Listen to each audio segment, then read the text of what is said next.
SSC শিক্ষার্থীরা, ইতিমধ্যে কিন্তু তোমাদের পরীক্ষাটি স্থগিত করা হয়েছে। তোমরা দেখতেই পাচ্ছ তোমাদের গতকালকের আজকের অর্থাৎ হচ্ছে মঙ্গলবারের যে পরীক্ষাটা ছিল, পরীক্ষাগুলো সেগুলো স্থগিত করা হয়ে গেছে। বর্তমানে ভাই কি বলবো, বাংলাদেশের পরিস্থিতি এমন হয়েছে, শিক্ষা ব্যবস্থা এমন হয়ে গিয়েছে যে তারা কোনো সিদ্ধান্ত তাড়াতাড়ি নিতে পারে না।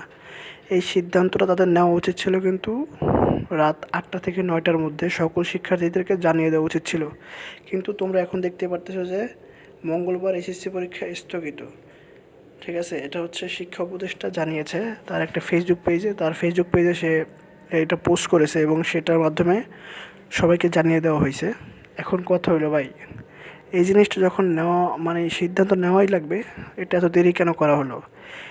এখানে একটা কথাই হলো যে তারা চাইছিল না যে পরীক্ষাটা পেছানো হোক, তারা চাইছিল এতগুলো রক্তের উপর দিয়ে এতগুলো শিশু মারা যাওয়ার পরও তারা পরীক্ষাটা চলমান রাখবে।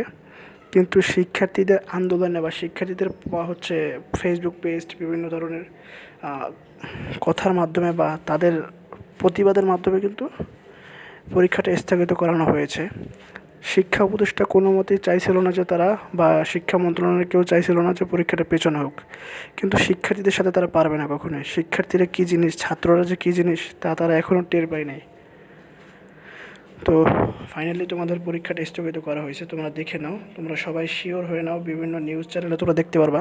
ঠিক আছে, তোমরা হচ্ছে এরকম ডেইলি ক্যাম্পাস বা বিভিন্ন ধরনের নিউজ চ্যানেল আছে বা হচ্ছে যমুনা টিভি, সবখানে এখন সম্প্রচারিত হচ্ছে। এটা তারা জানিয়েছে, আমি তোমাদেরকে দেখাচ্ছি কয়টা বাজে জানিয়েছে। 2:40 তারা জানিয়ে দিয়েছে এটা। আর আমি এখন ভিডিও বানাচ্ছি, এখন বাজে হয়তো 4:24 বাজে।